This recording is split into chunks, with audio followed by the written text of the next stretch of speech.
얼마 만에 만난 거지, 지영아? 저희 한 얼굴 너무 몇 주 됐어요, 몇 주. 네. 아, 우리 회장. 오늘가 만납니다, 여러분. 재용 씨도 안녕.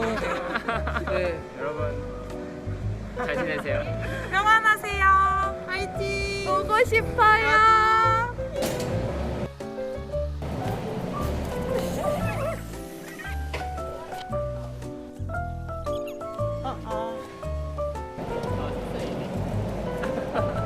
양팔을 샀구나. 나이 많은 공창우라고 합니다. 이번에 새신자로 들어온 사람인데 목사님께서 갑자기 차에 문제가 있어서 저희 가게를 들려주셔가지고 이렇게 갑작스럽게 만나뵙게 되었습니다. 지금 많은 시기의 어려움을 겪고 있을 텐데 또한 답답한 시기에 있을 텐데 모두들 힘내시고 다시 만날 그날까지 힘내시기 바라겠습니다. 네, 지금까지 공창훈 문제였습니다. 안녕.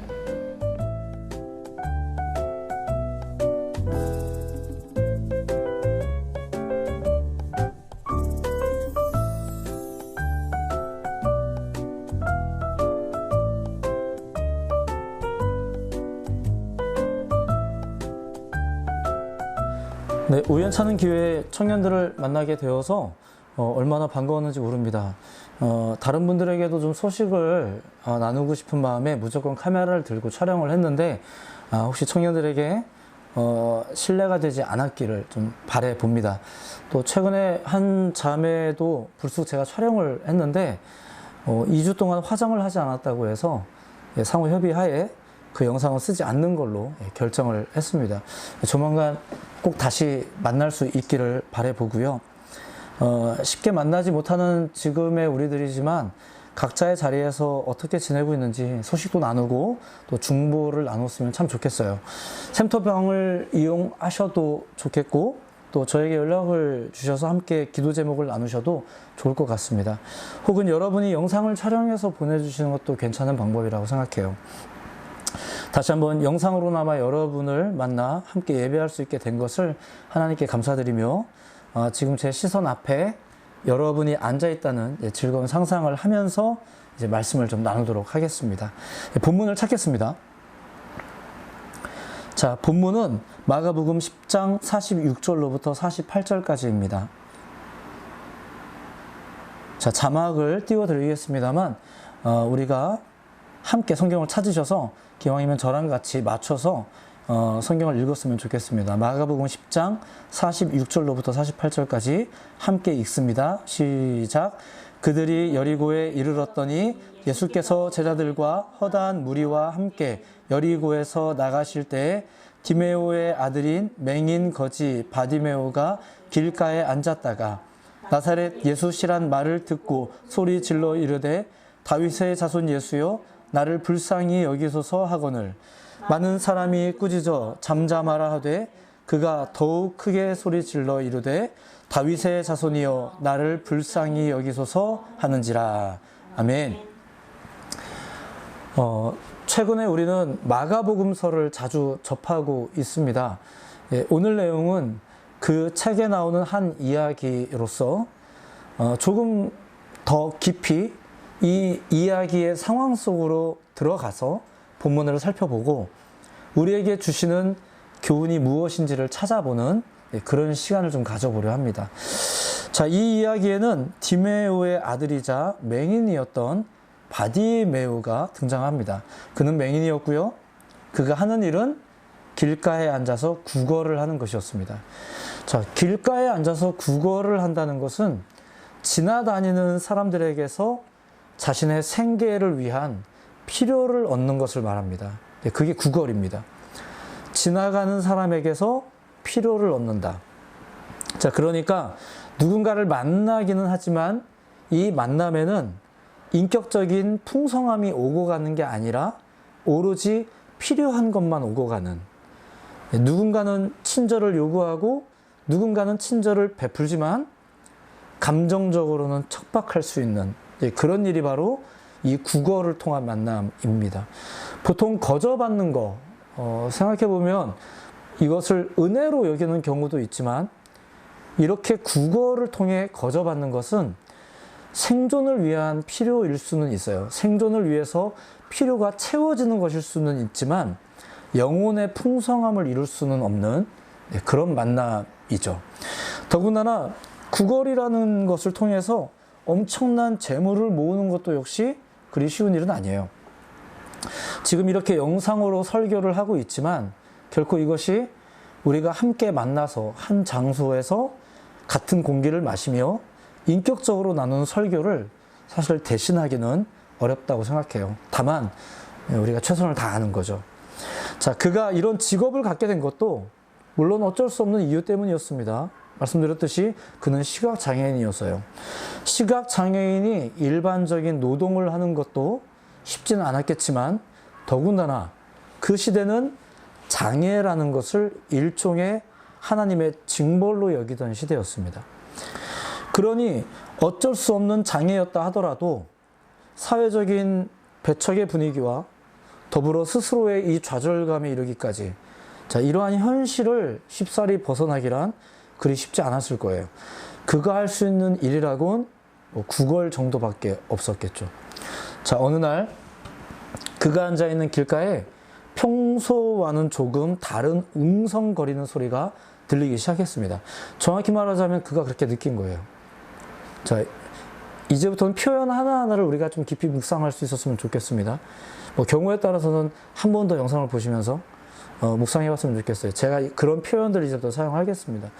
자, 실제로 이 이야기가 나오는 그때의 시기는 많은 사람들이 예루살렘으로 가기 위해 평소보다 이동이 잦은 시기였습니다. 예수님도 그래서 지금 이제 가고 있는 중인 겁니다.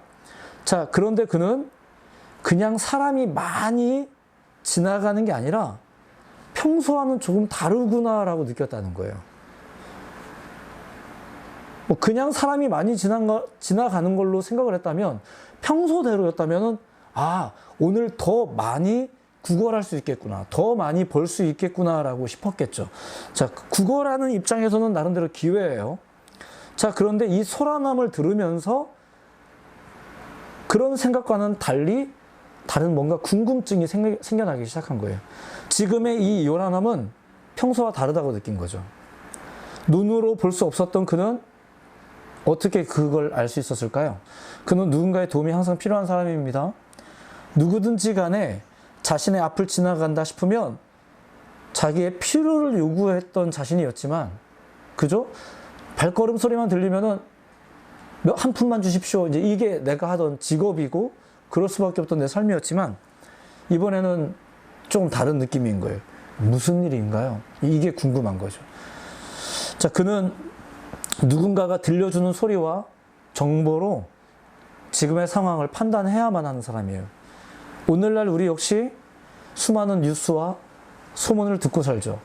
그러한 정보를 또 필요로 합니다. 가장 큰 이유는 우리가 다 볼 수 없기 때문이죠. 저도 요즘에 저녁 8시 이후 저희가 살고 있는 동네가 굉장히 궁금합니다. 볼 수 없으니까요. 나가질 못하니까. 어쨌든 그렇게 우리는 누군가가 우리에게 말해주는 것, 특별히 어떻게 말해주는가가 정말 중요한 시대를 살고 있죠. 지금의 시대는 모름지기 정보 과잉의 시대예요. 대개는 몰라도 될 이야기를 포함해서 우리는 수많은 소리를 듣고 있죠. 자, 그래서 이제 여기까지만 잠깐 생각해 보고 싶은 것은 이 시대의 웅성거림 속에서 그 바디메오도 그걸 느꼈던 거죠. 이 웅성거림 속에서 조금 다른 분위기를 느낄 수 있어야 하지 않을까. 그리고 그 분위기에 대해서 어떤 해석과 어떤 소리를 우리는 들어야 될까, 어떤 이해를 가져야 될까, 이런 생각을 한번 해보는 겁니다. 자, 어쨌든 그가 앉아 있던 그 길 앞으로 많은 사람들이 지나가는 일이 이제 생겼어요. 이 무리의 이동이 평소와는 다르다는 것을 느꼈는데, 그때 그는 자신의 필요를 따라 구걸을 한 것이 아니라 무슨 상황인지가 무척 궁금했어요. 자, 그러던 차에 그 무리 중에 한 사람을 통해서 어떤 정보를 듣게 됩니다. 그게 뭐냐면은 나사렛 예수에 대한 정보예요. 이게 그가 들은 정보입니다. 자, 그에게 이 무리의 중심에 누가 있는지를 전해준 사람이 있었는데, 그가 뭐라고 정보를 소개해 줬냐면은 나사렛 예수시다라고 알려준 거예요. 자, 이것은 직접적으로는 예수님의 출신에 관한 표현이기도 하지만 무엇보다 주의 그 인성적인 면을 나타내는 표현이겠죠. 나사렛 출신 예수. 다만 그는 최근에 벌어지고 있는 사건의 중심에 서 있는 존재로서 보통뿐이 아닌 거예요. 자, 그런 예수님이라고 맹인 바디메오에게 무리 중에 한 명이 얘기해 주는 거예요. 그것이 바디메오가 들은 예수님에 대한 정보예요. 자, 한편 이 표현이 나사렛 예수라는 표현이 마가복음 1장 24절에 등장한 이후에 오늘 이 본문에서 사실 처음 등장합니다. 자, 1장 24절에 어떤 내용이 나오냐면 더러운 귀신 들린 사람이 나오는데 그 더러운 귀신 들린 사람이 예수님을 비하할 때 이 표현을 사용합니다. 마가복음 1장 24절을 읽어드릴게요. 나사렛 예수여, 우리가 당신과 무슨 상관이 있나이까? 우리를 멸하러 왔나이까? 나는 당신이 누구인 줄 아오니 하나님의 거룩한 자니이다. 자, 이 귀신 들린 사람이 한 말입니다. 자, 마가복음서는 이때 이후 나사렛 예수라는 표현을 사용하지 않습니다. 그런데 오늘 본문에서 두 번째로 등장을 하는 거예요. 그러니까 예수 곁에 있던 사람들 중 한 사람의 입을 통해서 이 표현이 등장을 하죠.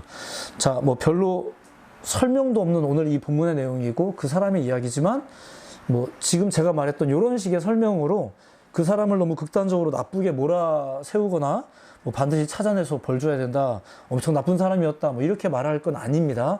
하지만 마가복음의 저술이 분명한 이 복음서가 분명한 목적과 의도를 가지고 있다는 점을 고려한다면 이러한 연관성을 간과할 수는 없겠죠. 넘어가자면 이제 정말로 중요한 것은 이 말을 들은 바디메오의 이제 태도입니다. 그 말을 들은 바디메오가 이제 이렇게 외칩니다. 다윗의 자손 예수여, 나를 불쌍히 여기소서. 자, 먼저 생각해 볼 것은 그가 자신을 불쌍히 여겨달라고 외치기 시작했다는 거예요. 사람들이 말리면 말릴수록 그는 더욱 크게 이 말을 외쳤습니다. 나를 불쌍히 여기소서. 나를 불쌍히 여기소서. 자, 이 고백을 그리스어로 키리에 엘레이손이라고 말합니다. 키리에 엘레이손. 주여 불쌍히 여기소서라는 뜻이에요. 이 고백은 그리스도 교회의 역사 속에서 하나님의 자비를 구하는 대표적인 고백이기도 합니다. 그래서 심지어 노래로 만들어지기도 했고 미사곡의 첫 번째로 이 노래를 부르기도 했었어요. 그렇게 중요한 교회의 고백으로서 중요한 고백이 바로 이 키리에 엘레이손, 주여 우리를 불쌍히 여기소서, 이 표현이었습니다. 우리는 하나님의 자비가 필요합니다. 자, 그는 자신이 불쌍히 여김을 받아야 한다고 여겼어요. 자신이 충분한 존재라고 생각하지 않았다는 거예요. 물론 그것은 뭐 사회적인 인식 때문이든 당장 앞이 보이지 않는 불편함 때문이든 뭐 마찬가지입니다. 나는 지금 충분하지 않다.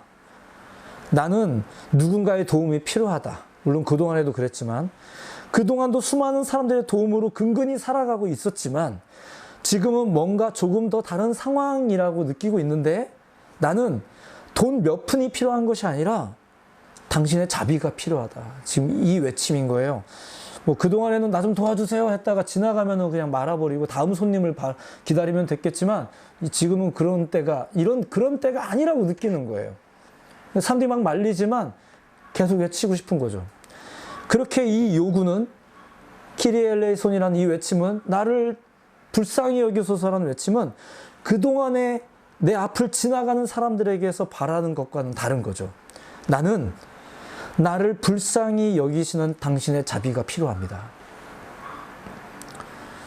자, 두 번째 살펴볼 게 있어요. 그게 뭐냐면은 그가 예수님을 향해서 다윗의 자손이여라고 외쳤다는 거죠. 내가 좀 전에 들은 정보에 의하면 나사렛 예수라고 정보를 나는 들었는데 나는 지금 뭐라고 외치고 있냐면은 다윗의 자손이여라고 외친다는 거죠. 자, 성경에서 이 표현은 일종의 메시아를 부르는 또 다른 별명처럼 이 표현을 사용하곤 했습니다. 유대인들에게 있어서 메시아. 유대인들은 그 메시아라는 개념을 다윗 왕의 재현으로 생각을 했었어요. 그가 다시 나타나서 사방의 적들을 정복하고 다윗 왕국을 우리의 화려했던 왕조를 다시 한번 재건하는 것. 그게 메시아의 이미지였었어요. 즉 예수 곁에 있었던 일반 군중들이 이 바디메오에게 나사렛 예수라고 가르쳐 주긴 했지만 이 바디메오는 즉각적으로 다윗의 자손이여라고 이제 불렀다는 건데 이게 무슨 의미냐면은 이 맹인이 이미 유대인적인 발상에 대해서 더 나아가 최근에 들려오고 있는 예수님에 관한 이야기에 대해서 그리고 그 예수가 바로 메시아이신 것에 대해서 잘 알고 있었다는 거예요. 그리고 그가 예수님을 만날 기회를 지금 얻게 되었어요. 그러니 잠잠할 수 있겠습니까? 많은 사람들이 꾸짖었습니다. 하지만 그는 더욱 크게 소리를 지르며 자신을 만나달라고 외치는 거예요. 여유가 없죠. 여유가 없어요. 이 맹인은 이미 예수님이 누구인지를 알고 믿었습니다. 그는 모르는 것을 구하는 게 아니었어요. 그가 누구인지 알았기 때문에 더욱 간절히 구한 거예요. 때가 된 거예요. 지금이 그때라고 여긴 거죠. 미룰 수 없죠. 양보할 수 없어요. 누가 말린다고 멈출 수 없어요. 하지 말란다고 위축될 수 없어요. 지금 이제 해야 돼요. 지금도 안 하면 이제 안 되는 거예요. 그래서 하기 시작했어요. 자, 그렇게 그의 외침을 감사하게도 예수님이 듣게 돼요. 그리고 가시던 길을 멈추게 되죠. 그 맹인의 외침이 예수님이 가시는 길을 잠깐 멈추게 한 거예요. 그리고 오늘 본문의 다음 구절이지만 49절에 이런 말씀이 나와 있어요. 읽어드릴게요. 예수께서 머물러 서서 잠깐 멈추신 겁니다. 그를 부르라 하시니 그들이 그 맹인을 부르며 이르되 안심하고 일어나라 그가 너를 부르신다 하매. 자, 예수님이 그를 부르십니다. 그리고 그 명령을 들은 주변의 무리들도 그를 부릅니다. 그들은 소경을 향해서 예수님이 너를 부른다고 전해줍니다. 이 49절 한 구절 안에 같은 동사가 3번의 다른 표현으로 등장합니다. 부른다, 부른다, 부른다. 이 표현은 본서에만 나오는 독특한 표현이자 세밀한 표현이에요. 그리고 이 부르심이라는 것은 예수님의 이 부르심은 구도자를 향한 부르심이에요. 추구하는 자. 구도자라는 것이 우리가 보통 시커라고 부르는 거죠. 이 무언가를 찾는 사람이죠. 그러니까 그냥 사는 게 고달픈 사람들 도와준다. 뭐 이게 아니라 무엇으로 고달픈 거예요. 그래서 의를 위하여 핍박받는 자는 복이 있나니라고 말하는 거예요. 그냥 핍박받고 고달프고 배고프고 아프고 그냥 사는 게 힘들고 너 요즘 어떠니? 그냥 힘들어요. 그냥 그런 거 말고요.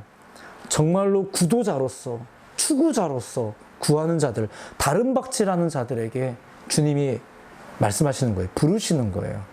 그러니까 하나님의 응답이라는 것은 물론 우리가 정신줄 놓고 살고 있어도 주님이 갑자기 나타나는 은혜라는 게 있어요. 하지만 오늘 여러분들에게 이제 마지막으로 제안할 것이지만 주님은 시커들에게, 구도자들에게 응답하십니다. 그들을 부르십니다.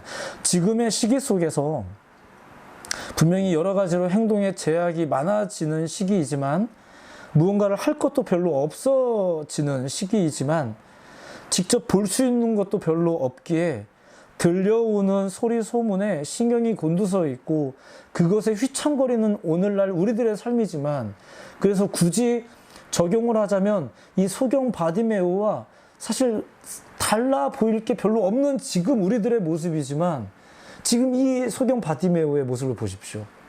이 사람은 얼마나 열정적으로 추구하고 있는지 모릅니다. 지금 그냥 어려우니까 주님이 도와주셔야 되는 건가요? 그런 게 아니라 지금 이 소경은 잠잠할 생각이 없어요. 오히려 주변 사람들이 네가 뭔데 감히 예수님의 길을 막냐 이러면서 막 이제 야단쳤어요. 그런데 멈추지 않는 거예요. 그럴 마음이 없어요. 더 간절하죠. 왜냐하면 내가 알거든요. 난 믿거든요. 나한테는 저분이 나사렛 예수가 아니라 다윗의 자손 예수거든요. 메시아이거든요. 나는 아픔 보이지 않았지만 들려오는 소문과 온갖 소문 중에 내가 들었던 이 소문을 분별하고 그 소문이 나를 사로잡았고 그것을 나는 이미 믿고 있었거든요. 정보가 있잖아요. 다윗의 자손 예수요. 이 사람 알고 있는 거잖아요, 지금. 그리고 그것을 가지고 외치는 거예요. 무언가 다른 상황을 감지하면서 모두가 똑같이 보는 이 세상이지만 조금은 다른 상황을 감지할 수 있는 사람으로서, 그리고 더욱 하나님을 갈망하는 사람으로서 그런 구도자들을 하나님께서 찾으십니다. 그리고 하나님께서 그런 구도자들을 만나주십니다. 우리가 지금 영상 앞에 있어서 어떻게 여러분들이 지금 어떤 자세로 예배하고 있는지도 모르겠고, 죄송하지만 엄청나게 거룩한 자세로 예배하고 있다고 해서 또 그게 또 다 되는 건 또 아닌 것 같아요.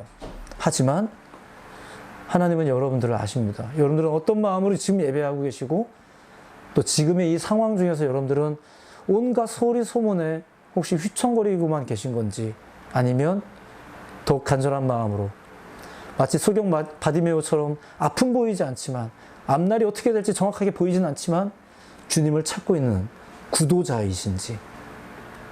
그래서 이렇게 설명한다고, 제안한다고 금방 되는 건지는 잘 모르겠지만 오늘 말씀의 결론은 이런 거예요.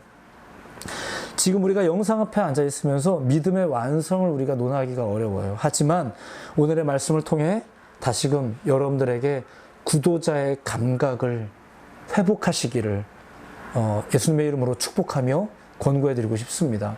그냥 수동적으로 영상 앞에 턱 꿰고 보고 이제 이걸 상영하고 시청하면 뭐가 되는 것처럼 이제 그렇게 혹시 영상을 대하지 않았으면 좋겠고, 직접 만나는 것에 비할 건 아니죠. 비할 건 아니지만 정말로 진정한 시커로서 예배하실 수 있었으면 좋겠어요.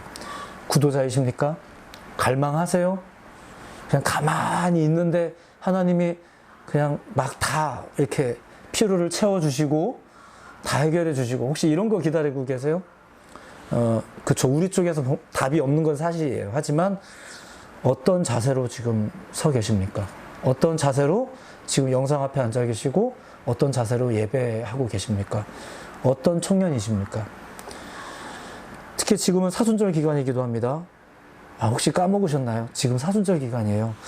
우리가 지금 고난을 겪다 보니까 우리를 위해 이 땅에 오시고 고난 받으셨던 예수님을 혹시 잊지 않으셨죠? 오늘의 말씀을 통해서 수많은 다른 소리보다 오늘의 이 말씀을 통해 다시금 무언가 다른 게 있구나. 맞다. 지금 사순절 기간이지. 이런 다른 감각을 좀 깨우시기 바라고요. 하나님을 더욱 사모하는 여러분들이 되시기를 예수님의 이름으로 축복해 드립니다. 하나님은 구도자들을 축복하십니다. 청년 여러분, 뜨겁고 열정적으로 할 게 없어요. 할 게 없다뇨. 왜 할 게 없어요? 네. 더욱 이 감각을 깨워서 안무 보는 소경도 그 안에 이 때를 기다리며 지금의 이 소란함이 평소랑 다르구나라는 감각을 깨워가며 더 세밀하게 소리를 듣고 있는데, 지금 우리가 할 수 있는 게 많지는 않지만 우리가 할 수 있는 감각들을 활짝 열어서 지금 이 시대에 하나님의 뜻이 무엇인지, 나를 향한 하나님의 부르심이 무엇인지를 깨닫는 여러분들 모두가 되기를 예수님의 이름으로 축복해 드립니다. 자, 오늘도 이렇게 영상을 통해서 예배할 수 있게 되어서 감사하고, 또 잘 마음을 다해 열심히 예배하셨을 거라고 믿습니다. 남은 한 주간 동안 잘 지내시고요. 말씀드렸다시피 이번 영상 한번 이렇게 봤다고 이제 됐다 이렇게 하지 마시고, 각자의 삶에서 충성하셔서 성경을 가까이 하시고, 기도하시고, 꼭 기도하시고, 또 교회 선포를 따라, 또 교회 안내를 따라서 우리가 함께 늦은 저녁에도 기도하고 아침에도 기도하고 말씀을 묵상하고 이런 삶을 또 해나가셨으면 참 좋겠어요. 물론 여러분들이 하셔야 될 일과 학업과 직장의 일이 있다면 열심히 다 하시고요. 힘내시고요. 또 밝은 모습으로 다시 우리 만나 뵙도록 하겠습니다. 잘 지내시고 평안하십시오. 감사합니다.